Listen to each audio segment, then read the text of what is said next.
निमापड़ा और गोप अंचल में माराथन शिलान्यास उत्सव में जोगदे उपमुख्यमंत्री प्रभाती परिड़ा। निमापड़ा ठारे जल संपद विभाग अधीनस्थ कुशभद्रा दक्षिण पार्श्व बंधर रास्ता उन्नतीकरण 5,53,00,000 टंकार 12 किलोमीटर रास्तार प्रकल्प शिलान्यास करथिले। परे स्थानीय कल्याण मंडप ठारे महिला और शिशु विकास विभाग और मिशन शक्ति विभाग कार्यरत कर्मचारी मानक नहीं आयोजित एक मिलित कर्मशाला जोग देवा परे गोप बजार ठारे पहुंची निमापड़ा कुशभद्रा नदीर बामपार्श्व बंध गोप बालीगाई रास्तार 16 किलोमीटर रास्ता लगी 6,90,00,000 टंकार प्रकल्पर शिलान्यास करबा परे डभार ठारे इटाकुद ठारू बामनाल पर्यंत 6,53,00,000 टंका व्यय धनुआ घेरीबंध सुदृढ़ीकरण लगी शिलान्यास करबा सहित निकटरे पंचायत गृहर भित्तिप्रस्तर स्थापन करथिले।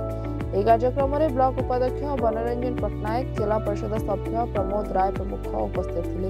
देखो 6 मास सरकार को पूरिल 6 मास परे 13-14 दिन मु निमापड़ा गोप अंचल को आसी आज दिन में पाखापाखि 20 कोटी टंकार रास्तार शिलान्यास करिछि जहाको 6 मास भितर काम संपूर्ण हम बन्या आसवा पूर्वर माने मौसम आसवा पूर्वर ए रास्ता काम संपूर्ण हो सारी मु भावुची आम अंचल जो विकास कथा आम कही डबल इंजिन सरकार विकास गति आउरी तेज हम एवं जो लोक माने एते दिन धरी अवहेलित अवस्था पड़े एक नुआ दुनिया नुआ विकास एवं उत्कर्ष गोप गढ़िबारे डभार पंचायत भूमिका आम निश्चिंत भाव कर देखू।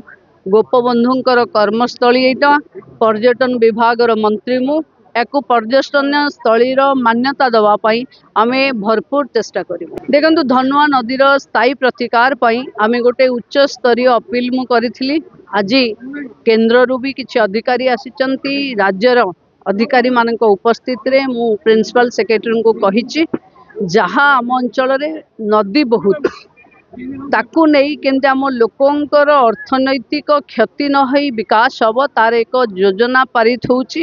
मु भावुची बहुत जल्दी धनुआ नदीर स्थायी प्रतिकार स्वरूप लोकों सामना को आस। देखो अंगनवाड़ी मोर इंटरनल डिपार्टमेंट से मोर गाँव रे अंगनवाड़ी कौन समस्या अच्छी कौन भल मंद बुझापी मो मंत्री मुरबी हिसाब रे आज सहित कथा होउथली। निमापड़ा ब्लॉक 379 अंगनवाड़ी केन्द्र भौणी मान सहित कथा हेली अनेक तृणमूल समस्या मो विभाग मो नजर को आसी मुठू गला परे तार स्थायी समाधान पाई चेष्टा करी। निमापड़ा जयंत कुमार सेठी रिपोर्ट टुडे।